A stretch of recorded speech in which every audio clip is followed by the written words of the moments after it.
재배법 내용 보겠습니다. 춘화가 먼저 나오네요. 버널리제이션이라고 해요. 식물의 생육 과정 중 일정 시기에 일정 기간의 저온을 거침으로써 화가 형성되는 현상을 춘화라고 합니다. 그래서 다음에서 설명하는 것은 해가지고 쭉 설명해가지고 춘화를 이렇게 고르게끔 나온 적도 있어요. 감흥 부위 정리해가지고 이제 우리 뭐 일정 반응 봤죠. 그리고 젖붙이기도 봤어요. 방금 춘화도 봤어요. 각각 감흥하는 부위가 좀 다르다. 그래서 좀 구별해서 한번 보자라는 의미로 한번 정리를 해봤습니다. 춘화는 생장점, 일정 반응은 성엽에서, 성엽이라는 것은 성숙한 잎을 말을 합니다. 그리고 젖붙이기는 이제 형성층에다 한다. 춘화 처리의 농업적 이용해가지고 이 내용들이 이렇게 쭉 나오는데, 추파맥류의 춘파성화, 봄에 파정하고 꽃이 피는 것을 말합니다. 이 춘파성화라는 거는요. 춘화 처리를 통해서 이렇게도 할 수 있다. 수량 증대하는 것도 이렇게 이걸 이용해서 할 수 있고, 육종 연한을 단축하는 거 쓸 수 있고, 촉성 재배하는 데도 쓸 수 있습니다. 촉성 재배라 그러면은 이 자연 재배 시기보다 더 이른 시기에 수확하도록 좀 인위적으로 이렇게 생육을 촉진하는 재배 방법을 말을 하죠. 그리고 채종. 채종이라는 것은 이제 채가 캘, 그리고 씨종 해가지고 씨를 채취한다라는 말이에요. 그리고 대파.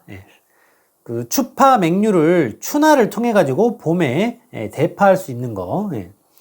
그리고 품종 또는 종자의 감정. 그러니까 뭐 품종이나 이 종자가 겉으로 봐서는 이게 크게 잘 구분이 안 되는 경우들이 있는데, 춘화 처리를 해가지고 반응 나오는 걸 가지고 그 특성들이 있잖아요. 그렇게 해서 구분을 이렇게 할 수가 있으니까 그래도 사용을 한다. 재배법의 개선. 자, 그리고 춘화의 종류 해가지고 좀 이렇게 좀 여러 형태별로 좀 정리를 해놨는데, 저온 춘화형 그러면은 1에서 10도의 저온에서 상대적으로 이렇게 저온이라는 거예요. 그래서 춘화하는 거, 딸기, 배추, 무, 맹류, 유채 이런 친구들이 해당이 되고, 고온 춘화형은 비교적 고온인 10에서 30도 온도에서 춘화하는 거, 콩가작물이나 글라디올러스, 상추 이런 친구들이 해당이 됩니다. 그래서 당연히 각 형태별로 이 작물들을 좀 기억을 해줘야 되는데, 여기 두 개의 경우에는 저온이고 고온이잖아요. 최소한 둘 중에 하나는 진하게 좀 기억을 해줘야 되겠죠. 그러면은 이제 뭐 본인 이걸 했어. 저온 춘화형을 나는 고온 춘화형은 버리고 저온을 가져갔어. 그럼 문제 풀 때 좀 이렇게 몇 개라도 지우고 시작을 할 수가 있잖아요. 보기를 생으로 4분의 1 확률이 아니라 그죠? 그래서 최소한 여기서는 이 두 개 중에 하나는 진하게 좀 가지고 가야 된다. 당연히 이 정도는 다 가지고 가야 돼요. 쌤이 여기다 정리해 놓은 것들은 다 중요한 내용들입니다. 종자 춘화형. 종자가 물 흡수, 배활동 시작하고요. 저온에 감응합니다. 어떤 친구들이 종자 춘화형에 해당이 되는가? 완두, 보리, 추파맥류, 밀, 무, 배추, 잠두 이렇게 있어요. 이대로 다 외우면 좋은데 뭐 스토리를 좀 넣어가지고 외울 수도 있겠죠. 이 완두라는 친구가 있는데요. 이 보리라는 아가씨한테 추파를 막 던졌나 봐요. 그래서 밀밭에서 보리한테 귀싸대기를 한 대 맞았나 보죠. 추파 막 던지다가. 그래서 밀밭에서 물을 베고 잠들었다. 이렇게 한번 기억을 해보면 어떨까. 더 좋은 방법이 있으면 그걸로 하세요. 녹식물 춘화형. 식물체가 어느 정도 영양 생장을 한 다음에 조언을 받아야 생육상 전환이 일어나는 식물. 그래서 어떤 친구들이 있다. 샐러리, 양파, 국화, 양배추, 당근, 브로콜리. 뭐 이것도 뭐 한번 외워볼까요? 어렵잖아요. 샐러리맨이 있어요. 샐러리맨. 샐러리맨이 양파 나라의 양배당의 불호래요. 불호 형제. 양파국의 양배당, 양파국 양배당의 형제다. 샐러리맨이요. 뭔 소리야? 근데 이런 쓸데없는 얘기가 이상하게 기억이 나요, 여러분들. 말 외워야지 하는 것들은 돌아서면 잊어버리거나 자고 일어나면 까먹는데, 쓸데없는 뭔 샐러리맨이 양파국 양배당 불호리 뭐 형제요. 쓸데없이 이런 게 기억이 나, 희한하게. 여러분들의 암기법을 만드세요. 선생님께 마음에 안 들면. 선생님 저게 기억 잘 나던데 저렇게 하니까. 춘화 관련 현상. 탈춘화. 그러니까 춘화 효과에서가 없어지는 거예요. 쉽게 말하면 상실되는 거예요. 춘화 효과가. 뭐 이춘화라고도 하고 춘화 소거라고도 합니다. 저온 춘화 후 고온이나 건조, 산소 부족 등 불량 환경에 의해 가지고 춘화 처리의 효과가 상실되는 현상을 말합니다. 탈춘화요. 그래서 미르 저온 처리 직후에 35도씨 고온 처리 딱 해버리면 탈춘화 현상이 일어난대요. 춘화 효과의 정착, 춘화 정도가 진절될수록 탈춘화하기가 어려우며 춘화가 완전히 이루어져 정착되어 탈춘화가 생기지 않는 현상을 말한대요. 뭐요? 춘화 효과의 정착. 재춘화, 탈춘화 후에 다시 저온 처리하면은 춘화 처리 효과가 나타나는 것을 말해요. 다시 이제 춘화하는 거죠. 화학적 춘화, 화학 물질에 의한 춘화 작용을 말을 해요. 지베렐린 이렇게 처리해가지고 저온 처리하고 동일한 효과가 이렇게 발생하게 할 수도 있다.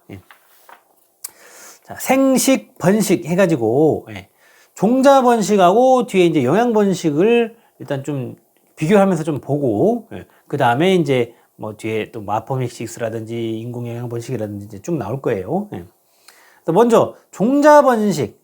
이 친구는 바로 뒤 영양 번식과 조금 비교하면서 봐줘야겠다. 말 그대로 종자를 이용해서 번식하는 것을 종자 번식이라고 합니다. 종자는 수술에서 만들어진 화분 속 정세포, 암술의 난세포가 수정해서 형성된다.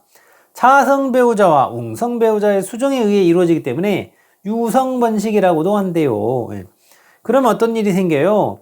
다양한 유전적 특징을 가지는 자손이 생겨나죠. 유전적인 변이를 만들어 가지고 또 육종에 이용할 수도 있겠죠. 그렇기 때문에 불량 항복을 극복하는 수단으로 또 이용할 수가 있을 거고. 그런데 이제 모본과 동일한 형질이 유지되지 않는다. 여러분들이 이게 헷갈릴 수가 있어요. 아니, 아빠 엄마 결혼해서 애를 낳았어요. 애들을 여러 명 낳으면 다 조금씩 다르게 나오죠. 그런데 완전 동일한 형질은 아니잖아요. 그래서 이렇게 말을 하는 겁니다. 왜 선생님 아빠 엄마 닮았으니까 동일한 형질 아니에요? 아니에요. 이거는 조금이라도 다르게 나오잖아요. 닮았다는 거지. 그죠?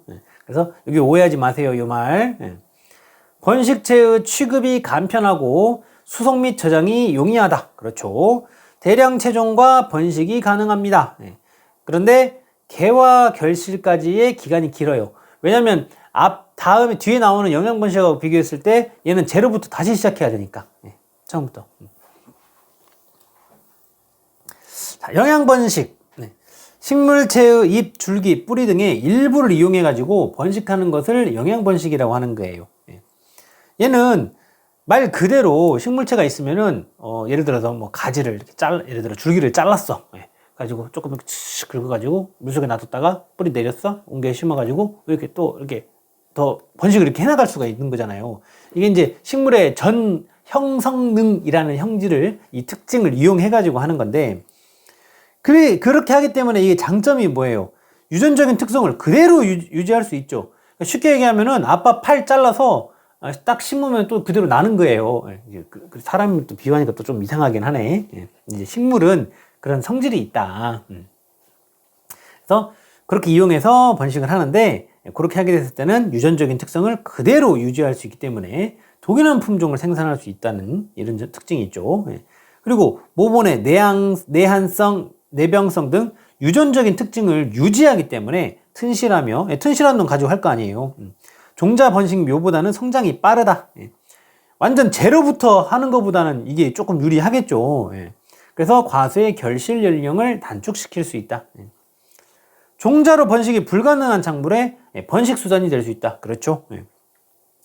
모본의 식물체의 조직 등을 확보해야 하기 때문에 종자 번식처럼 일시에 다량의 묘를 확보하기는 어렵다. 예를 들어 잘라서 하는 것도 한도가 있을 거 아니에요. 그죠? 그래서 그렇습니다. 그래서 영양 번식하고 종자 번식하고는 조금 비교해서 봐주세요. 자, 아포믹식스 무수정 생식이라고 합니다. 여기까지 개론 단계에서 나올까 싶긴 한데 이 정도는 또 한번 내볼 수도 있지 않을까 싶어서 블라블라블라 감소 분열과 수정 없이 배가 형성되어 모계와 동일한 자손을 만드는 생식은 해가지고 그러면은 아포믹식스를 딱 고르게 이 정도는 나올 수 있지 않을까 해서 선생님 내용을 좀 정리를 했습니다. 자, 부정배 형성이라는 게 있는데요. 배낭 경로와 무관하게 배주 체세포에서 직접 배를 형성하는 것을 말합니다. 밀감의 주심배.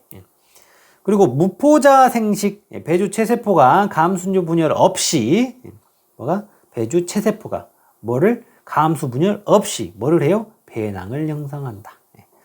그리고 그 배낭에서 배를 형성한다. 근데 이게 포인트예요. 배낭을 형성. 그래서 무포자 생식 그렇게 말합니다. 복상포자 생식. 배낭 모세포가 감수 분열을 못하거나 비정상적인 분열을 하여 배를 형성합니다. 국화과 등에서 이렇게 이런 게 나타난대요. 자, 위수정 생식. 여기서 이제 중요도로 따져보면은 여기가 좀 중요하겠죠. 위수정 생식이요. 왜요? 얘가 특징이 있어요. 낸다라 그러면은 아포미식스를 물어보거나 위수정 생식을 물어볼 심산이 크지 않을까? 그런 예측을 한번 조심스럽게 해봅니다. 여기까지는 안 내는 게 맞기는 한데, 결혼 단계에서는. 근데 워낙 조금씩 선 넘는 문제들이 나오니까요. 자, 배는 가볍게 보시면 됩니다. 머리 복잡하게 생각하지 마세요. 뭐 자세하게 이해하고 막 심도 있는 개념 이해를 바탕으로 뭘 써야 되고 그런 게 아니기 때문에 너무 겁먹지 마세요. 간단하게 나온 거 고를 줄만 알면 되는 거예요. 우리 시험 지금 레벨은요. 쌤이 미안해요. 너무 머리 복잡할 내용을 여기다 써놔가지고. 그런데 쌤이 지금 체크하는 부분만 좀 가볍게 보자. 배는 수정 없이 형성이 돼요. 수정 없이 형성. 그런데 배유 형성을 위해서는 수정이 필요해요. 얘가 지금 특징이 참 좋게 딱 보이죠. 그래서 요런 생식을 뭐라고 하나 위수정 생식. 요렇게 고를 수 있을 정도만 딱 보시면 돼요. 요런 게 나오면 탁 골라서 먹자. 배는 수정 없이 형성, 배유는 수정이 필요한 생식은 뭐다? 위수정 생식이다. 감수 분열이나 뭐 수정 없이 배가 형성되고 모계와 동일한 자선을 만드는 생식은 뭐다? 아포믹식스. 이 정도만 좀 기억해 주세요. 위잡종, 위수종 생식 등 무수종 생식에 의하여 생생된 식물을 개체. 웅성단위 생식, 난세포의 발달 없이 정세포가 단독으로 분열해가지고 배를 형성, 웅성단위 생식이라고 말합니다. 달맞이꽃, 진달래 등이 이거 해당이 되네요. 자, 인공영양 번식 해가지고 내용들이 쭉 나오는데요. 어려운 내용 아닙니다. 자, 분주, 뭐예요? 나눈대요. 뭐를요? 포기를요. 포기 나누기. 뿌리 부근에서 생겨난 포기나 이 부정알을 나누어 번식하는 방법입니다. 분주. 삽목. 말 그대로 꽂는다라는 거죠. 그래서 뭐 이렇게 꺾꽂이라고 표현을 할 수 있겠네요. 영양기관인 잎, 줄기, 뿌리를 모체로부터 분리해가지고 상토에 꽂아서 번식하는 방법. 그래서 모주의 유전형질이 후대에 똑같이 개성되죠. 과수의 결실 연령을 단축시킬 수 있어요. 아무래도 제로부터 시작한 것보다는 이거는 좀 미천이 있잖아요. 그죠? 그래서 개화 결실이 빠르고요. 종자 번식이 불가능한 작물의 영양 번식 수단이 됩니다. 번식 수단이 됩니다. 줄기삽목, 줄기 일부를 절단해가지고 발근시키는 가장 일반적인 삽목 방법. 근데 이제 숙지삽, 말 그대로 묵은 가지삽입니다. 생장이 중지되고 약간 굳어진 가지를 이용하고요. 포도, 무화과, 장미류 등에서 사용합니다. 조직이 단단해 병에 강하고 관리가 쉬워요. 휴면기에 채취 후 삽목합니다. 신초삽, 새순삽이죠. 그래서 1년 미만의 연한 새순, 어린 가지를 이용해가지고 하고요. 사과, 복숭아, 감귤, 국화, 제라늄, 카네이션 등 이용하고요. 발근은 빠르지만 건초, 병에 약합니다. 아기잖아요. 얘는 아기, 그죠? 어린이. 생육기에 채취해가지고 삽목합니다. 일화삽, 말 그대로 한눈삽이에요. 하나의 눈을 포함한 줄기절편을 삽수로 사용해요. 삽수를 절약해야 할 때 유리합니다. 주로 작물 번식에서 경제성을 높일 때 활용해요. 사실은 같은 말이죠. 장미류, 포도, 덩굴류, 베리류 등에서 이용합니다. 자, 잎삽목, 잎 또는 잎과 관련 구조를 이용해가지고 새로운 개체를 만드는 삽목법. 실제로 잎삽목은 선생님도 가지삽으로는 선생님도 이렇게 여러 번 성공을 했는데 잎으로는 하기가 쉽지는 않더라고요. 근데 제가 이제 예전에 공부했을 때 그 선생님은 또 이렇게 해가지고 한 걸 또 보여주시는 거 보니까 또 되는 거는 확인은 했는데 쉽지는 않은 것 같아요. 예. 선생님이 원체 초보여서 그랬을 수도 있고. 어쨌든 가능합니다. 이거 가능한 거 선생님도 확인을 했어요. 예, 엽삽, 네. 잎꽂이입니다. 잎꽂이. 잎 전체를 절단해 가지고 삽수로 사용. 이부 기부에서 뿌리와 새싹 형성, 베고니아, 산세베리아, 글록시니아, 페페로미아 등 잎 자체로 새 개체 형성 가능한 작물에서 사용. 엽병삽, 네, 입자루 삽이죠. 잎 플러스 입자루와 함께 절단해 가지고 삽목합니다. 뿌리는 엽병에서 발생합니다. 엽아삽, 네, 잎 눈꽂이에요. 잎 그리고 잎 겨드랑이의 눈 플러스 줄기 절편을 함께 사용하는 그 삽목입니다. 눈이 있어야 새순 발생하고요. 포도류, 라즈베리, 장미류 등에서 사용합니다. 자, 금목삽 나왔어요. 금목삽.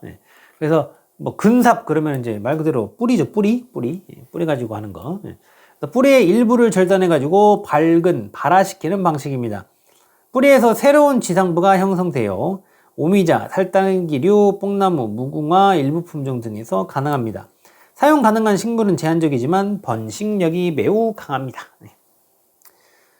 접목, 접목. 번식하고자 하는 모수의 가지를 잘라가지고요, 다른 나무의 대목에 붙여서 번식하는 방법이에요.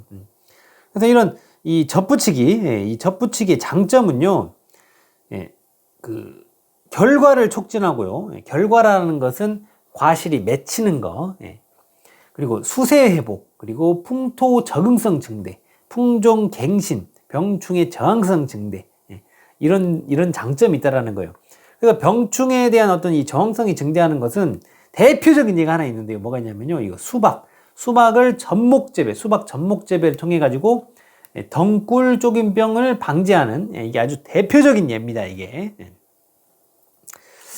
자, 그래서 이걸 이제 분류를 하는데요. 실제로 이 분류에서 요 부분, 요거를 쪼르륵 써놓고 요거를 고르는 접목 방법에 따른 분류.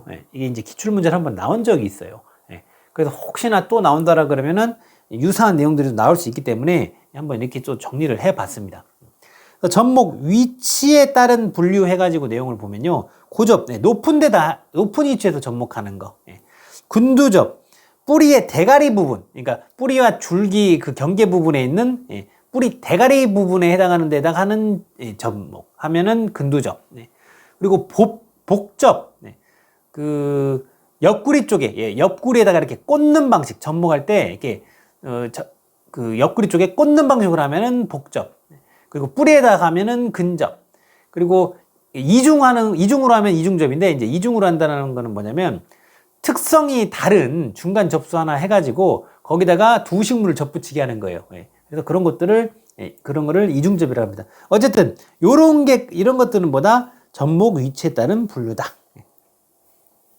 그러니까 실제 시험은 한번 요거 써놓고 요거 고르라고 했는데, 다음에 나올 때는 요거 써놓고 요거 고르라고 하는 게 아니라 이거에 따른 분류에 해당하지 않는 것을 해가지고 엉뚱깽뚱한 거 하나 딱 싹 넣어가지고 틀림보기 만들어서 나올 수도 있습니다. 그래서 양방향으로 좀 봐주셔야 돼요. 자, 접목 장소에 따른 분류. 선생님 방금 접목 위치에 따른 분류, 장소에 따른 분류 똑같은 거 아니에요? 근데 이제 여기서는 이제 장소라는 것은, 접목 장소라는 것은 접목 작업을 하는 장소를 말하는 거예요. 접목 작업을 하는 장소. 그래서 대목을 파내지 않고 그냥 하면은 거접. 대목을 파내서 하면은 양접. 그래서 이 작업을 하는 장소를 하고 이게 좀 생각을 하면 좋겠습니다. 그리고 봄에 하면은 봄접, 여름에 하면 여름접, 가을에 하면 가을접. 접목 시기에 따른 분류입니다. 자, 취목 나옵니다. 취목. 식물의 가지를 휘어가지고 땅속에 묻고 뿌리 내리도록 해가지고 번식하는 방법입니다. 그래서 가지에 선단부를 휘어서 묻는 방법, 선취법이고요. 고취법은 가지를 땅속에 휘어 묻을 수 없는 경우에 높은 곳에서 발근시켜가지고 취목하는 것, 고취법입니다. 가지를 수평으로 묶고 각 가지마다 발생하는 새 가지를 발근시켜서 한 가지에서 여러 개를 취목하는 방법, 당목취법. 모식물의 기부에 새로운 측지를 나오게 한 후에 끝이 보일 정도로 흙을 덮어서 뿌리가 내리게 한 후에 잘라서 번식시키는 방법, 성토법입니다. 가지를 보통으로 휘어서 일부를 흙 속에 묻는 방법 보통법이고요. 긴 가지를 휘어서 하곡부마다 흙을 덮어 한 가지에서 여러 개를 취목하는 방법 파상취법입니다. 그래서 요 내용이 나왔을 때 요거 고를 수 있게, 보통 지금까지는 그렇게 나왔는데 요거 설명해 놓고 요거 고를 수 있게 그렇게 했는데, 이제 조금 문제를 어렵게 내버린다고 그러면은 여기서 4개 골라가지고 하나만, 3개는 맞는 거, 요거에 대한 설명을 이렇게 맞는 걸로 해놓고 하나만 엉뚱깽뚱한 거 이거 해놓고 요거 설명해가지고 틀린 보기 만드는 거, 그런 식으로도 문제가 나올 수 있겠죠. 좀 생각하면서 익숙하게만 봐놓으시면은 틀린 그림 찾기 느낌으로 문제 풀 수 있습니다. 1차 시험은 여러분들 고를 줄만 알면 돼요. 살짝 어렴풋한 게 봤어도 답 고를 수 있어요. 이제 2차부터는 그렇게 안 되죠. 써야 되니까. 익숙하게 봐놓으세요. 조직배양, 정의, 식물의 세포, 조직, 기관을 무균, 인공배제해서 배양해가지고 완전한 식물체로 재생시키는 기술이래요. 조직배양이요. 그래서 이 원리는 전형성능. 전형성능, 이게 뭔 말인지 아까 잠깐 말씀드렸는데, 식물이 이렇게 딱 온전한 게 있으면은 가지 같은 거라든지 이렇게 일부분을 잘라서 이렇게 잘 환경을 잘 만들어 놓으면은 얘가 또 이렇게 쭉 온전한 하나가 이렇게 돼 버리잖아요. 그래서 이제 예전에 뭐 헐리우드 영화, 뭐 어떤 SF 좀 그런 거, 히어로 영화 이런 거 보면은 간혹 그런 걸 소재로 하잖아요. 식물체의 어떤 이런 것들을 이용해 가지고 인간도 팔 잘린 사람 이렇게 팔 나오게 한다든지 그런 데서 아이디어를 얻어 가지고 한 거거든요. 어쨌든 전형 성능, 요거 자체로도 보기 고르게 나올 수 있어요. 용도, 무병주 생상, 감자나 딸기가 해당이 되고요. 대량 증식, 우량 계통 보존. 특징은 무균, 대량, 균일, 환경 영향 저금. 대표 작물은요, 감자나 딸기, 난, 카네이션, 이런 친구들이 해당이 되네요. 조직 배양 기술을 활용하는. 관수 방식. 이것도 은근히 한 문제씩 나옵니다. 점적 관수, 말 그대로 물방울 이렇게 나오는 거예요. 물방울 점적 형태로 토양에 직접 공급합니다. 플라스틱 파이프 또는 튜브에 미세한 구멍을 내가지고 물이 소량씩 천천히 흘러나오도록 하는 방식입니다. 근검부 토양에 집중 공급하고요. 물 절약 효과가 매우 큽니다. 과수원, 채소, 하우스 등에서 가장 광범위하게 사용합니다. 분수관수, 말 그대로 물을 분무하듯이 뿌리는 거 말을 하는 거죠. 파이프의 구멍을 통해 가지고 압력을 가해 가지고 물을 분무합니다. 뿌린다라는 거죠. 스프링클러처럼 넓은 면적을 고르게 관수하고 노지, 밭작물, 잔디, 과수원 등에서 활용합니다. 고랑관수, 고랑에 물을 흘려 보내 가지고 이렇게 뿌리를 적셔주는 거예요. 고랑은요, 1항과 1항 사이 여기를 말합니다. 고랑. 그래서 그 물을 흘려 작물의 뿌리 부분이 위치한 토양층에 침투시키는 방식입니다. 수박, 오이 등 과채류 전통적인 관수법입니다. 저면관수, 모세관 현상 이용하고요. 저면관수는요, 물을 아래에서 위로 끌어올리는 방식이에요. 모세관 현상이라는 말 자체도. 배수공이나 모판 아래쪽에 물을 공급하면 모세관 현상으로 토양이 아래에서 위로 젖어 올라갑니다. 모종, 육묘 트레이, 화분, 유리온실 등에서 활용하고요. 잎이 젖지 않아 병의 발생 위험이 낮습니다. 자, 벼 재배 형태. 조기 재배. 사실은 이 앞에 여기에 다 이미 뜻이 담겨 있거든요. 그 뭐 살짝 느낌이 한자 풀이 느낌인데 한번 같이 읽어볼게요. 조기 재배, 조생종 벼를 가능한 한 일찍 파종하고 육묘하고 조기에 이양해가지고 조기에 벼를 수확하는 재배형입니다. 뭔 재배예요? 조기 재배. 조식 재배, 제철보다 일찍 파종 이양해가지고 영양 생장 기간을 연장해 줌으로써 수확량 증대를 꾀하는 재배형. 일찍 파종 이양, 일찍 심는다라는 거죠. 조생 재배, 표준적인 궤하기보다 일찍 꽃이 피고 성숙하는 재배형. 조생. 만기 재배, 만파, 만식재배, 파종도 늦게, 모내기도 늦게 하는 재배형. 만식재배, 앞작물이 있거나 병해충, 회피 등의 이유로 보통기 재배에 비해 모내기가 현저히 늦은 재배형, 늦게 심는다는 거죠. 자, 벼의 수바라. 수바라라는 것은요, 벼의 결실기에 이삭이 달린 채로 나달이 싹이 트는 현상을 말을 합니다. 발생하는 어떤 조건이 있다라면 벼가 태풍, 장마 등으로 도복돼 가지고 고온다습한 환경에 장기간 노출될 때 자주 발생합니다. 수바라는 습도, 온도에 특히 민감하며 등숙기가 계속되면 발생률이 급증합니다. 품종적 특성도 있는데요. 조생종이 만생종보다는 수바라가 잘 발생합니다. 조생종이 성질이 급한 친구예요. 그러니까 바로 발생해버리겠죠. 휴면성이 약한 품종이 강한 품종보다 수바라가 잘 발생합니다. 휴면성, 그냥 좀 쉽게 얘기를 해버리면 잠을 잘 깊게 못 자는 친구들, 휴면성이 약하다고 생각하시면 돼요. 강한 친구들, 잠 잘 자는 친구들, 깊게 잘 자는 친구들. 그러니까 이런 조건이 딱 발생해버린다. 그럼 휴면성이 약한 친구들은 바로 수바라가 확 발생해버리기가 좋다. 잠 깨가지고 수바라 해버리는 거죠. 이렇게 기억을 한번 해보면 어떨까. 자, 관련 용어들 한번 볼게요.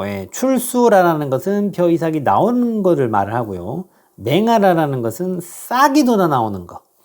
최아라는 것은 파종적, 인위적으로 싹을 틔우는 것을 말을 합니다. 함께 체크하시고요. 육묘, 말 그대로 묘를 기르는 거죠. 육묘. 어린 묘를 모상 또는 모짜리 등에서 일정 기간 기르는 것을 말합니다. 육묘의 장점은요, 딸기, 고구마 등과 같이 직파가 불리한 작물의 재배에 유리합니다. 그리고 조기 수확이 가능해지고요, 토지 이용률을 높일 수 있습니다. 그러니까 이제 심어져 있으면은, 밭에 작물이 심어져 있으면은, 예를 들어서 육묘를 하지 않고 심어져 있으면은 여기 다른 걸 심을 수가 없잖아요. 근데 이제 육묘를 하게 되면은 여기는 지금 비어있는데 아직 안 심었어요. 따로 기르고 있는 거예요. 그래서 기르는 동안에 여기다 다른 거 심을 수도 있죠. 그래서 이제 토지 이용률을 높일 수 있다라는 표현이 나오는 겁니다. 그리고 초기 생육을 안정시켜 가지고 수량 확보에 유리하다. 그리고 각종 재해를 회피하는 데 도움이 된다. 용수를 절약할 수 있다. 그렇죠? 직접 관리하며 여기는 조금 주의 있게 보세요. 여기 지금 소요되는 노동력을 절감할 수 있다. 이렇게만 말하면 안 되고 중경, 제초 등에 소요되는 노동력을 절감할 수 있다. 이렇게 같이 봐야 됩니다.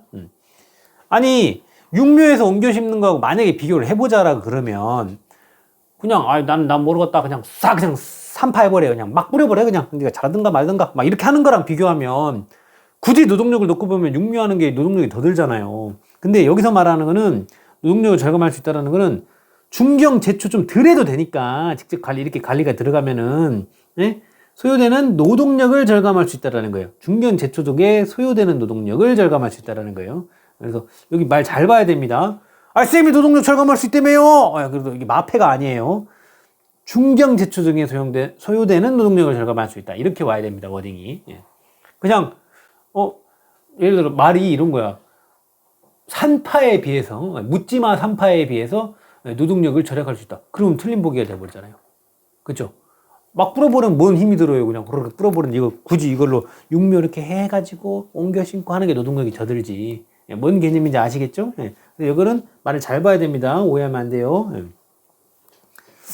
이식 후 뿌리 활착이 빠르다. 그렇겠죠. 좀 길러서 심으니까.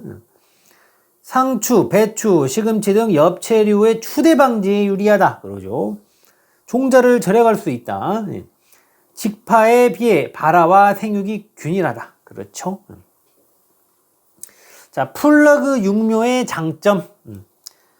계획 생산이 가능하다. 정식 후 활착과 생장이 빠르다. 기계화 및 자동화를 통한 대량 생산이 가능하다. 노동력을 절감할 수 있으며 생산원가 절감 효과가 있다. 좁은 면적에서 대량 육묘가 가능하다. 최적의 생육 조건에서 다양한 규격묘 생산이 가능하다. 묘의 균일성이 높고 품질 관리가 용이하다. 병의 발생이 적고 무병묘 생산이 유리하다. 육묘 기간을 단축할 수 있다. 까지 플러그 육묘라가 장점만 봤는데 대략 플로그 육묘가 뭔지 머릿속에 그려져 버리죠. 예. 자, 육묘용 상토. 예. 이거를 유기물 재료하고 무기물 재료 이렇게 나눠놨습니다. 그래서 가장 중요한 거는 유기물 재료가 이런 것들이 유기물 재료에 해당이 된다. 무기물 재료 이런 것들이 무기물 재료에 해당이 된다. 근데 이제 이 녀석들을 읽어보면 피트모스, 붕변토, 코코피트, 왕겨, 나무 껍질, 수태 이런 친구들 유기물 이거 정도는 끄덕끄덕 되시죠. 버미큘라이트, 펄라이트, 제올라이트, 모래. 뭔진 정확히 모르겠는데 이 라이트 형제들이죠. 라이트 형제들하고 모래. 무기물이구나. 이렇게 생각할 수 있잖아요. 그죠? 자, 그래서 유기물 재료는요, 보수력, 물을 이렇게 잡고 있는 능력, 보비력, 비료를 잡고 있는 이런 능력이 높아가지고 초기 발화에 유리하대요. 너무 많으면 배수성이 떨어져가지고 과습, 입꽃병 발생 위험이 증가하고요. 피트모스는 가벼우며 pH 염류 농도가 안정적이어서 플로그 육묘 상토의 주재료로 사용된대요. 자, 무기물 재료 쪽에서 버미큘라이트는 보수성, 보비력이 우수하고요. 발화 초기 수분 공급에 유리합니다. 버미큘라이트. 펄라이트는 통기성, 배수성 향상하고 뿌리 내림이 빠르대요. 그리고 제올라이트는요, 양이온 교환능, CEC라고도 하죠. 이게 높아가지고 양분 유지력이 증가된대요. 모래는 배수성 확보하고 상토 구조 안정화하는 데 씁니다. 그래서 제일 중요한 것보다 유기물 재료는 해당하는 거 이런 것들, 이것들은 무기물 재료 이렇게 해당하는 거 이렇게 둘 다 좀 기억 얼마 어렵지 않으니까 이 정도는 기억할 수 있으시죠? 그래요. 이 정도는 그냥 기억합시다. 또 굳이 하나만 하지 마시고 간단한 거니까. 자, 좋은 상토의 조건, 가볍고 통기성, 배수성이 우수할 것, 적당한 항상 밸런스가 중요합니다. 우리 쪽에서는 보수력, 양분 유지력. 그리고 pH로 얘기하면은 pH 5.5에서 6.5 수준. 이게 이제 약산성에 해당이 되죠. 중성 7을 기준으로. 염류 농도가 낮을 것. 그리고 병원균, 해충, 잡초 종자가 없는 무균 상태. 만약에 막 병원균이 있어. 막 잡초 종자도 섞여 있어. 그 안에 해충도 섞여 있고. 그러면 해버리면 거기도 다 잡초 올라오고, 해충도 생기고, 병도 걸릴 수 있고, 그렇겠죠? 그렇기 때문에 그런 게 없는 무균 상태면 좋다. 입단 구조가 안정적일 것, 그리고 플러그 트레이에 충전했을 때 무너지지 않고 유지될 것, 조금 이렇게 잡아주는 그건 있어야 된다는 거죠. 자, 작물별 육묘 특성. 오이 호박은요, 저온 단일 조건에서는 암꽃이 증가한대요. 그리고 고온 장일 조건에서는 수꽃이 증가한대요. 이런 특징이 있어요. 그리고 화학적으로 이 지배를 처리를 하게 되면은 수꽃이 증가하는 이런 특징을 가진다. 이 오이 호박 친구는요. 고추, 토마토는요, 요 온도 요구도가 좀 높아요. 그래서 도장 방지를 위해서 광 부족 주의. 광이 부족하면은 쓰러져 버립니다. 도장이에요. 건전한 근계 발달이 중요해요. 그리고 엽채류, 비교적 저온성, 도장 방지 위해 가지고 광도 좀 확보해줘야 된다. 자, 복토라는 워딩이 나오는데 복토가 뭐냐면요, 파종한 다음에 흙을 덮어주는 걸 말해요. 근데 이제 얕게 복토하는 경우가 있고 깊게 복토하는 경우가 있어요. 그러니까 작은 종자 같은 경우에는 얕게 복토를 한대요. 그리고 광발화성, 광이 있어야 이렇게 발하는 이런 종자들, 그리고 호광성 종자, 광 좋아하는 이런 종자들은 얕게 복토를 한대요. 습한 토양, 그리고 점질 토양, 이럴 때는 얕게 복토한다. 깊게 복토하는 경우는 건조한 토양, 그리고 사질 토양, 그리고 덥거나 추운 곳의 파종시, 이런 경우에는 깊게 복토를 한다. 작물이 생육하고 있는 중에 이랑 사이의 흙을 그루 밑에 긁어 모아주는 것을 뭐라고 해요? 배토라고 해요. 일반적으로 잡초 방지하고 도복 방지하고 맹어 악재, 수분 보존 등의 목적으로 실시합니다. 그러니까 지금 본 부분도 어렵게 생각하실 거 없어요. 그동안에 시험 나오는 거는 보면은 여러 거 설명하는 거하고 맞는 것을 고르시오. 배토 이렇게 고를 수 있을 정도 보시면 됩니다. 자, 중경. 작물이 생육하고 있는 중에 김을 매어 두둑 사이의 골이나 그 사이의 흙을 부드럽게 하는 것. 그 밭 가는 거를 한번 생각을 해보면 좋을 것 같아요. 예. 중경의 장점, 토양 통기성 개선, 토양 수분 증발 억제, 제초 효과, 비효 증진. 비효 증진이라는 거는 비료 효과 증진이에요. 중경의 단점, 단근 피해, 뿌리가 이렇게 잘리는 피해를 말하는 거고, 동상의 피해, 이런 것들을 조정할 수 있다. 중경의 단점. 청경입니다. 토양에 풀이 자라지 않도록 깨끗하게 김을 매주는 것. 이 청경을 하는 이 장점이라 그러면 작물과 잡초 사이에 수분 경합이 없고, 그리고 병해충의 잠복처를 제공하지 않는다. 풀이 이렇게 있게 되면 거기서 이제 병해충이 잠복할 수도 있잖아요. 그래서 과수원 관리가 쉽다. 청경의 단점, 양분 용탈이 발생하고 토양 침식으로 ip단 형성이 어렵다. 그리고 토양 수분 증발과 온도 변화가 심해진다. 자, 멀칭입니다. 농작물을 재배할 때 집이나 비닐 따위로 토양의 표면을 덮어주는 것을 말을 해요. 그래서 멀칭을 하게 되면은 지온 상승, 그리고 토양 수분 유지, 그리고 건조 방지, 토양 및 비료 유실 방지, 잡초 발생 억제, 병충해 방제, 신장 증수 촉진, 조기 수확 가능, 이런 효과들이 있습니다. 그래서 초생법이라 그래가지고 풀이나 목초 등으로 이렇게 토양의 표면을 덮어주는 걸 말하는데요. 이 초생법을 하게 되면은 장점이 토양의 ip단화가 촉진되고요. 지력 유지에 도움이 됩니다. 토양 침식과 양분 유실을 방지해요. 단점이라 그러면은 얘네들이 유목기에 양분, 수분 경합이 발생합니다. 부초법, 볏짚, 톱밥 등으로 토양의 표면을 덮는 방법입니다. 장점이라 그러면 토양 침식을 방지하고요. 멀칭 재료로부터 토양으로 양분이 공급된다.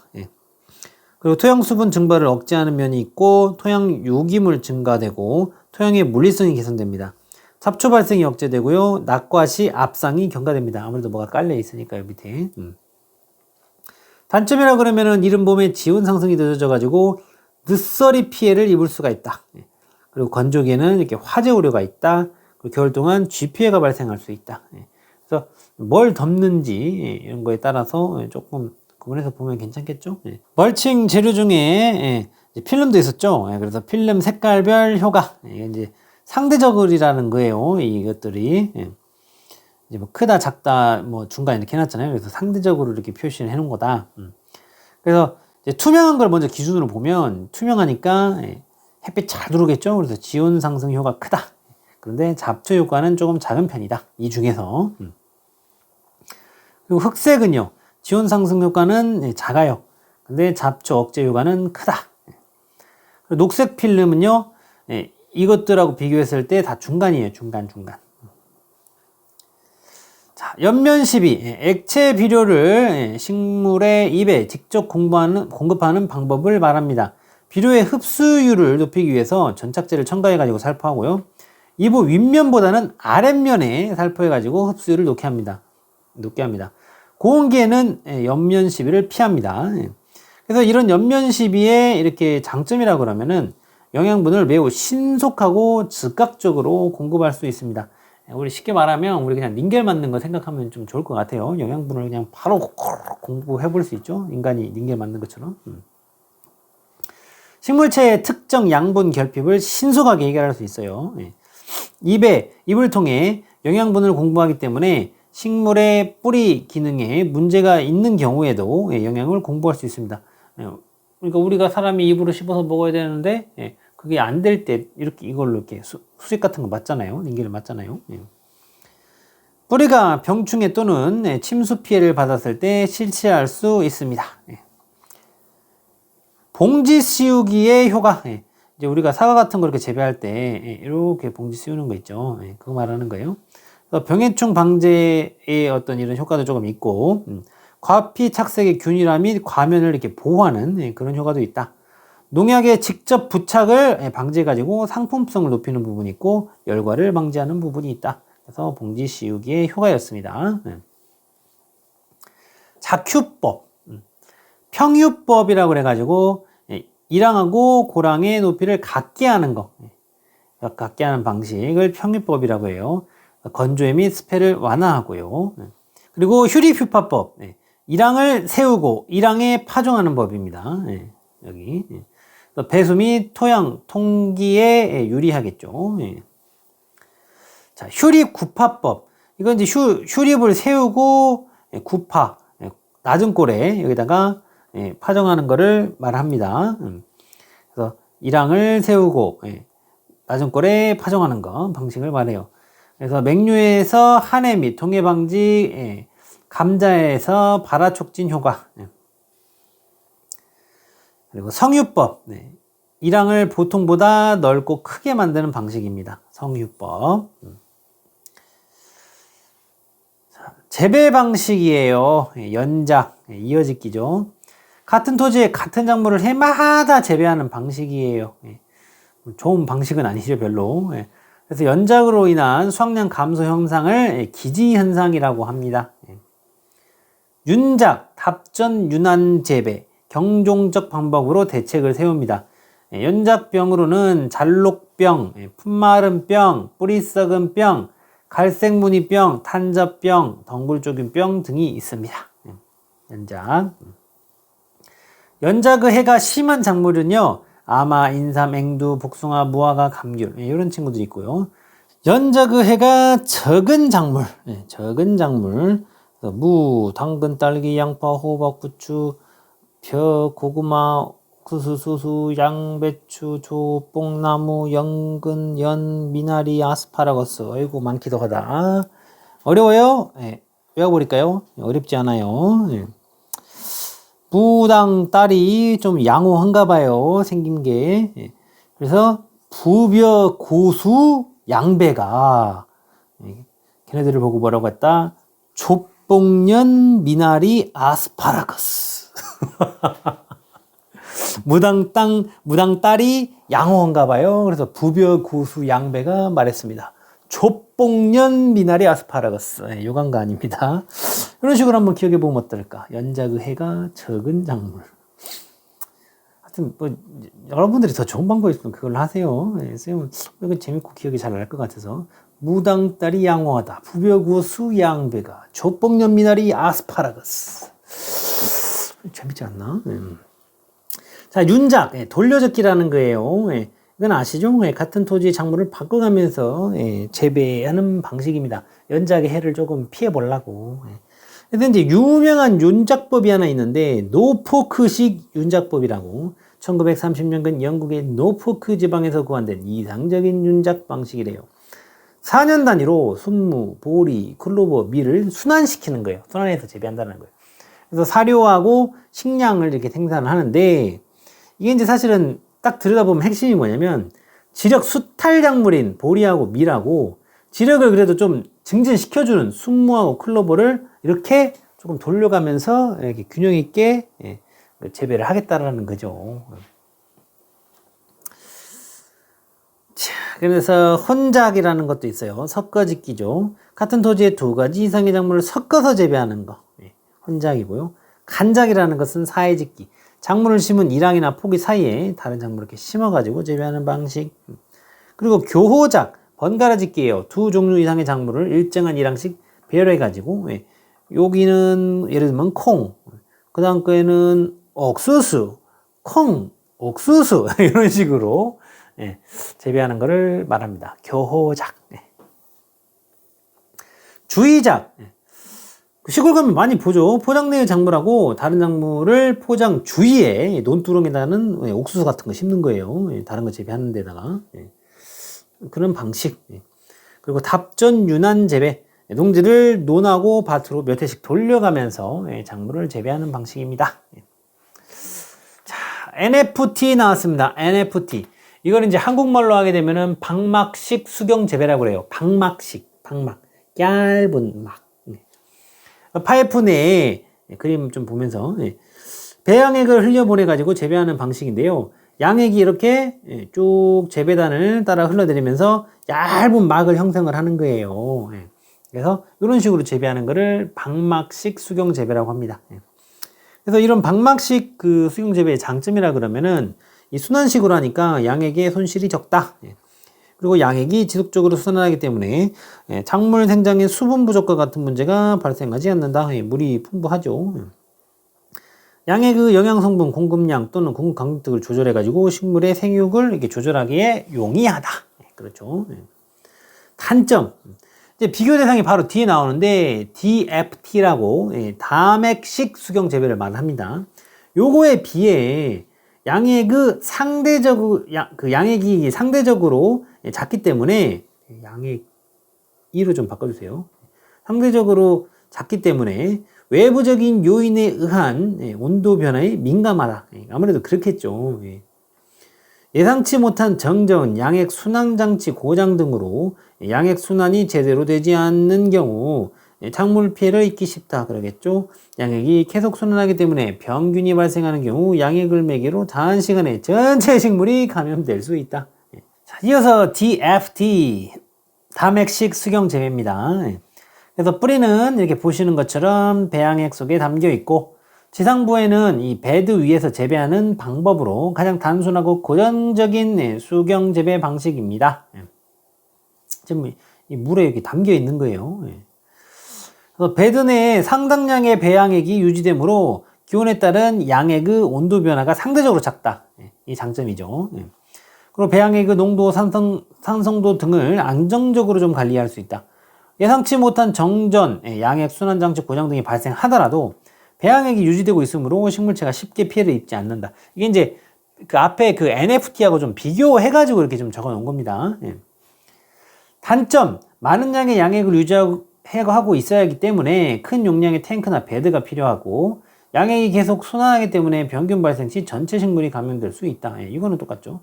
DFT는 배양액의 흐름이 느리고 정체되기 쉬워 산소 부족이 발생할 수 있으므로 에어펌프, 기포 발생기 등을 통한 산소 공급이 필수적이다.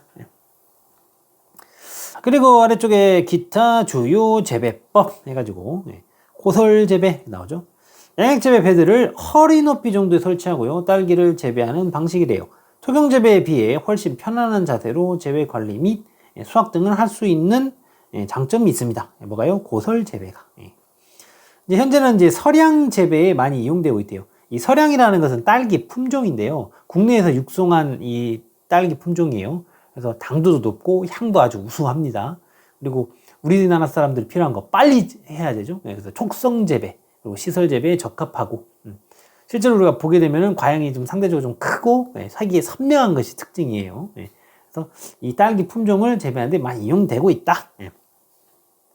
토경 재배. 토양에 직접 작물을 식재해 가지고 재배하는 방식으로 가장 전통적이며 기본이 되는 재배 방식입니다. 토경 재배.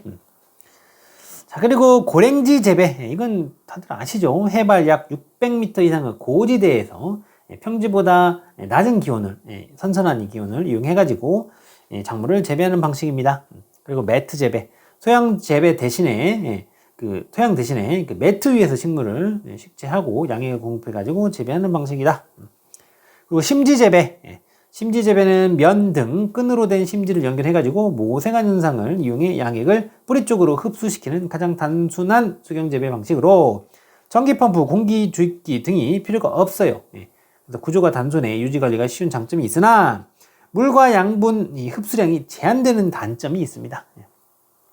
그래서 이 정도 체크하시면 되겠습니다. 자, 생력 기계화의 이점. 이 생력 기계화라고 그러면은요, 이게 힘을 아끼는, 힘을 줄이는, 힘을 절약하는 기계화의 이점, 그 말이에요. 그래서 농업 노력비가 절감되고 단위 수량이 증대되고 작부책이 개선하고 재배 면적 증대하고 그리고 농업 경영 개선하는 이런 이점이 있다. 자, 결실 관리로 내용을 좀 정리해 놨는데요. 하나하나 볼게요. 수분 수정 관리. 타과 수분을 하는 과수는요, 안정적인 결실을 위해 가지고 수분수를 약 20% 내로 혼식합니다. 뭐 어떤 거는 한 10몇 프로 이렇게 하기도 하고 어떤 거는 한 20% 좀 넘기도 하고 그래요. 그래서 대략 한 20% 내외로 혼식한다. 수분수가 부족할 경우 수정이 불량해져 결실률이 저하될 수 있습니다. 그리고 개화기 환경관리와 꽃가루간 신장. 꽃가루간 신장은요, 저온 내지 적정한 온도예요. 그리고 고온 조건에서 촉진이 돼요. 저온 조건에서는 신장이 지연됩니다. 예, 특징 하나 잡아주세요. 저온 조건에서는 신장이 지연된다. 따라서 개화기에 저온이 지속되면은 꽃가루 간의 신장이 늦어져가지고 수정 및 착과가 불량해질 수 있으며 개화기 온도 관리가 중요하다. 이 내용 체크해 주시고. 자, 탄질비와 결실. 탄질비라는 것은 이걸 이제 뭐 탄소라고 그냥 하기도 하고 어차피 에너지 그걸로 하니까 탄소 화물이라고 표현하기도 하는데 어쨌든 이 질소하고 탄소하고 이 비율 탄질비 이걸 탄질비라고 합니다. 그래서 식물체 내에 탄수화물과 질소의 비율을 말을 합니다. 그래서 CN율이 높을수록 생식생장이 촉진되어 결실률이 높아지고 그리고 CN율이 낮을 경우 영양생장이 지속돼 가지고 결실이 불량해질 수 있다. 여기를 보면은 그냥 이 말 그대로 기억을 해도 되는데 가만히 한번 좀 생각을 해보세요. CN율이 높다라는 말은 CN율이 높다. n분의 c를 했는데 그 숫자가 크다라는 거예요. 그러면은 이 탄수화물이 많다라는 거죠. 탄수화물이 많다. 상대적으로 비교했을 때 탄수화물이 많다. 그러면은 어떻게 된다? 생식생장이 촉진된다. 그리고 CN율이 낮다라는 것은 무슨 말이에요? 이거 질소, 요거 N 이게 질소가 많다라는 거죠. 질소가 그죠? 그럼 어떻게 된다? 영양생장. 이렇게 조금 구분해놓고 보게요. 탄수화물 많다, 생식생장. 질소 많다, 영양생장. 자, 그리고 이어서 역갑이라는 게 나오는데 역갑이 그리고 과실비대. 역갑이라는 것은 과실 한 개당 확보되는 잎의 비율을 말을 해요. 그래서 역갑이가 높을수록 과실 한 개당 동화산물 공급이 증가해가지고 과실의 크기가 커진대요. 따라서 적과라는 것은 과실을 따주는 것을 말을 합니다. 알맞은마냥 남기고 좀 선택과 집중을 해주려고 몰아주려고 양분 같은 거 과실 따주는 거 말하는 거고 전정은 이게 가지쳐주는 거 가지치기 말해요. 이걸 통해 가지고 적정 역과비를 유지하는 것이 중요하다. 그렇죠. 자, 그럼 지금까지 봤던 내용들이 기출문제로는 어떻게 나왔었는지 기출 패턴을 한번 체크해 볼게요. 식물의 종자가 발화한 후 또는 줄기의 생장점이 발육하고 있을 때 일정 기간 저온을 거침으로써 화가 형성되는 현상 뭐라고 그랬대요? 춘화라고 그랬죠. 이 정도는 기억들 나시죠? 근데 이제 이 춘화라는 내용 자체가 다른 어떤 단어들하고 비교했을 때 되게 무게감이 아주 강한 친구예요. 그래서 그럴 일은 없겠지만 이 정도는 그럴 수 있어야겠지만 보기가 정 모르는 게 깔리는데 그 중에 하나 춘화가 있다? 그럼 춘화가 일 확률이 좀 높아. 왜냐면 얘가 네임밸류가 있는 친구거든. 그런 느낌적인 느낌이다. 근데 이 정도 뭐 내용 몰라서 찍을 일은 없겠죠.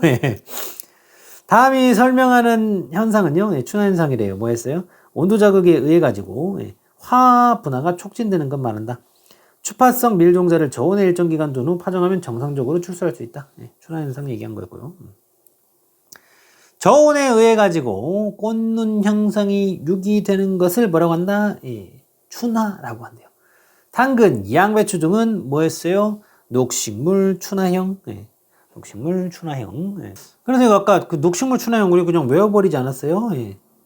쌀러리맨이요. 양파국. 그 양배당. 이 정도 선생님 이 정도 여러분들 이 정도 되지 않을까? 형제라고 했죠. 브로콜리, 샐러리가 양파국의 양배당의 형제다. 샐러리맨이. 그러니까 이제 여기서 해당되는 건 당근하고 양배추 이렇게 들어갔네요. 녹식물 춘화형으로 식물체가 일정한 크기 도달해야만 저온에 감응하여 화학 분화가 이루어진다. 그죠? 작물 생육의 일정한 시기에 저온을 경과해야 개화가 일어나는 현상 춘화라고 그랬고요. 저온에서 일정 기간 이상 경과하게 되면 식물체 내 화학 분화가 유기되는 것을 뭐라고 했어요? 춘화라고 했어요. 이후 25도에서 30도에 3, 4주 정도 노출시켜가지고 이미 받은 저온 감응을 다시 상쇄시키는 거. 이춘화라고 했죠. 이춘화, 뭐 탈춘화, 그죠? 보기에 이제 깔리는 거 중에 선택하면 되죠. 종자 춘화형에 속하는 작물은요, 배추하고 무, 종자춘화형. 예. 이거 뭐라고 했어요? 종자춘화형. 완두가 이 보리한테 추파 막 던졌다가 추파맹류 밀밭에서 귓방맹이 한 대 맞았나 보죠. 밀밭에서 물을 베고 잠들었다 그랬죠. 그래서 배추하고 무 이게 뭐 써질 정도로 외울 건 아닌데 대략 기억하고 있으면 나왔을 때 이렇게 고를 수 있는 정도는 되잖아요. 어렴풋하게만 기억나도. 자, 저온 자극을 통해 화분화가 촉진되는 작물이 아닌 것은 상추죠. 상추 얘는 고온춘화형인데. 저온춘화형 채소작물 중 녹식물춘화형에 속하는 것을 올바르게 나열한 것은 양배추하고 양파. 여기 나왔잖아요. 여기. 양배추하고 양파. 그죠? 작물의 치목 번식 방법 중 가지의 선단부를 휘어가지고 선취법이었죠. 휘어서 묻는 방법, 선취법. 양치법이라고도 하고, 발근시키고자 하는 물에 미리 박피해주고, 오래된 가지를 발근시킬 때 넣을 때 사용하고, 일단 양치법이라고 하는 거에서 이미 고치법 나와버렸죠, 사실은. 다음이 설명하는 치목 번식 방법으로 올바르게 짝지어진 것은, 고무나무와 같은 관상 수목에서 줄기나 가지를 땅 속에 휘어 묻을 수 없는 경우에 높은 곳에서 발근시켜 주목하는 거 뭐라 했어요? 고치법. 모식물의 기부에 새로운 축지가 나오게 한 후 끝이 보일 정도로 흙을 덮어 뿌리가 내리면 잘라서 번식하는 거 성도법이었죠. 다음 과수 접목법의 분류 기준은 접목 방법에 따른 분류래요. 이 친구들 앞서서 한번 언급드렸었죠. 이렇게 쭉 깔아놓고 접목 방법에 따른 분류 이렇게 부르는 거. 다음이 설명하는 번식 방법은요, 번식하고자 하는 모수의 가지를 잘라가지고 다른 나무 대목에 붙여가지고 번식하는 거 접목이고요. 영양기관인 잎, 줄기, 뿌리를 모체로부터 분리해가지고 상토에 꽂아 번식하는 방법 뭐였죠? 삽목이었죠. 꽂았어. 삽목 번식에 관한 설명으로 옳지 않은 것은 수세를 조절하고 병해충 저항성을 높일 수 있다. 이거는 삽목의 설명이 아니고 접붙이기에 관한 설명이죠. 다음에 설명하는 번식 방법으로 올바르게 짝지어진 것은 잎줄기, 뿌리, 부치를 분리해가지고 상토에 꽂아 번식하는 것, 삽목. 뿌리 부근에서 생겨난 폭이나 부종화를 나누어서 뭐예요? 분주. 무성생식에 비해 종자번식이 갖는 상업적 장점이 아닌 것은 종자번식이 갖는 상업적 장점이 아닌 것. 결실 연령 단축. 얘는 이 종자번식 같은 경우에는 개화 결실이 길다라고 했잖아요. 기간이 길다라고. 그죠? 일반적으로 딸기와 감자의 무병주 생산을 위한 방법은 조직배양 얘기고, 조직배양은 식물의 세포, 기관 또는 기관이 완전한 식물체로 만들어질 수 있는 어떤 특징의 기반을 둔 것이라고 해서요. 전형 성능이라고 그랬죠. 지금 걱정하지 마세요. 가로놓기는 여러분들 쓰라고 안 하고 1차 시험은 고르기만 하면 됩니다. 보기에 보이는 거. 그래서 선생님이 자꾸 너무 쫄지 말고 익숙하게만 봐달라고 말씀드리는 게 그런 이유예요. 어렴풋하게만 해도 답 고를 수 있어요. 정확하게 하는 게 좋긴 하지만. 조기 재배.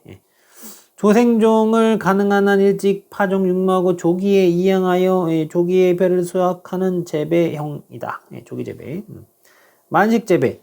앞작물이 있거나 병해충 회피 등의 이유로 보통기 재배에 비해 모내기가 현저히 늦은 재배형이다. 미세한 종자를 파종한 파종상이나 화분의 배수공을 통해 물이 스며 올라가도록 하는 관수법은 저면관수 이야기였죠. 벼우 수바라에 관한 설명으로 옳지 않은 것은 주면성이 강한 품종이 약한 것보다 수바라가 잘 발생한다? 아니죠. 약한 것이 더 잘 발생하죠. 수바라는 결실기에 종실이 이삭에 달린 채로 싹에 트는 것을 말하며 벼가 우기에 도복되어 있을 때 자주 발생한대요. 또한 조생종이 만생종보다 수바라가 잘 발생한다. 그렇게 했죠. 채수 육묘에 관한 설명으로 옳은 것을 모두 고른 것은 직파에 비해 종자가 절약된다. 그리고 토지 이용도가 높아진다. 육묘하니까요. 수확기 및 수확기를 앞당길 수 있다. 그렇죠. 작물의 육묘에 관한 설명으로 옳지 않은 것은 육묘용 상토의 pH는 낮을수록 좋다? 아니죠. 약산성이 좋다고 그랬잖아요. 아까. 뭐가 낮을수록 좋아요. 낮으면 다 죽어버릴 텐데. 계속 낮아지면 산성, 강산성, 그러면 다 죽어버리죠. 재래 육묘에 비해 플러그 육묘의 장점이 아닌 것은 노동기술 집약적이다. 참 이런 것들이 이 내용을 몰라도 사실은 이런 것들은 언어 영역이거든요. 여러분 봐보세요. 장점 하라고 그랬잖아요. 장점 아닌 것은.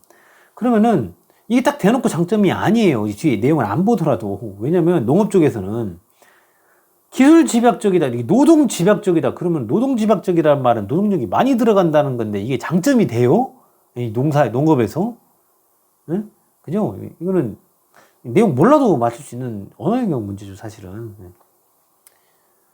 그래서 장점이 아닌 것은 노동 기술 집약적이다. 이런 게 많이 들어간다라는 거기 때문에 장점이 아니죠. 뭐 얘랑 비교했을 때도 그러기도 한데 그냥 여기만 놓고 봤을 때도 육묘 재배의 이유가 아닌 것은 봄결규 재배 시 추대를 유도할 수 있다. 추도 방지하려고 지금 육묘하는 판인데 그죠? 육묘용 상토에 의해 경량 혼합 상토 중 유기물 재료는 비트모스 유기물 재료 포인트. 작물을 육묘한 후 이식 재배하여 얻을 수 있는 효과를 모두 고른 것은 수량 증대, 토지 이용률 증대, 뿌리 활착 증진. 그렇죠? 육묘에 관한 설명으로 옳지 않은 것은 토지 이용조가 낮아진다 아니고 높아진다. 채소 육묘에 관한 설명으로 옳은 것은 직파에 비해 종자가 절약되고요, 토지 이용도 높아지고요, 수확기 및 추락이 앞당길 수 있고요. 그렇죠? 오이의 암꽃 수를 증가시킬 수 있는 육묘 관리법은 뭐라 그랬어요? 암꽃 증가하는 거. 전 단일 환경이라고 그랬죠? 고온 장애를 하게 되면 숫꽃이 증가해요. 작물이 생육하고 있는 중에 일양 사이의 흙을 그루 밑에 긁어 모아주는 것 베토고요. 지피나 건초를 깔아 작물이 생육하고 있는 토양 표면을 피복해주는 것 멀칭이라고 그랬죠. 다음은 과수원 토양관리 방법입니다. 근데 이 방법이 뭐냐고 물어봤어요. 과수원 관리가 쉽대요. 양분 용탈이 발생한대요. 토양 침식으로 잎단 형성이 어렵대요. 보기 깔렸던 것 중에 청경재배. A 농가가 요소 연면 시비를 하고자 하는 이유가 아닌 것은 연면 시비 하고자 하는 이유가 아닌 것. 작물 후 생식 생장을 촉진하고자 할 때, 이거는 생식 생장을 촉진하고자 할 때가 아니라 급하게 에너지 공급하고 할 때 하는 거죠. 그죠? 그래서 딱 맞는 거 외에 이거 딱 생식 생장을 촉진하고자 할 때 이거를 딱 골랐으면 됐다. 과수 재배 시 봉지 씌우기의 목적이 아닌 것은 아닌 거 고르라 그랬어요. 생산비를 절감하고 해거리를 유도한다. 이거 난리 났죠. 아니 이 봉지 씌우기가 이걸 씌우려고 그러면은 이 종이값도 들 것이고 이거 하는 인건비도 들 것인데 생산비가 절감이 돼요? 말도 안 되죠. 그냥 상식적으로만 봐도 맞출 수 있는 문제죠. 봉지 씌우기가 뭔지 몰라도 뭔가 씌우려면은 봉지도 필요할 것이고 씌우는 사람도 필요할 건데 그죠? 자, 사과 과실에 봉지 씌우기를 하여 얻을 수 있는 효과를 모두 고른 것은 병해충 방지, 과피 착생 증진, 동록 방지. 이 동록이라는 것은 그 과실 그 표면에 이 표면이 이렇게 코르크화 돼 가지고 거칠 어떤 그런 갈색으로 이렇게 변하는 그런 현상을 이렇게 말을 하는 거죠. 동록 방지, 이거를 방지하는 거. 착휴법 중 이 성유법에 관한 설명으로 옳은 것은 일형을 보통보다 크고 넓게 만드는 방식이라고 그랬어요. 담액 수경의 그 특징에 관한 설명으로 옳은 것은 산소 공급 장치를 설치해야 한다. 그죠? 베드 바닥에 일정 크기의 기울기로 얇은 막상의 양액이 흘러 순환하도록 하고 그 위에 작물의 뿌리 일부가 닿게 하여 재배하는 방식은 NFT 재배였죠.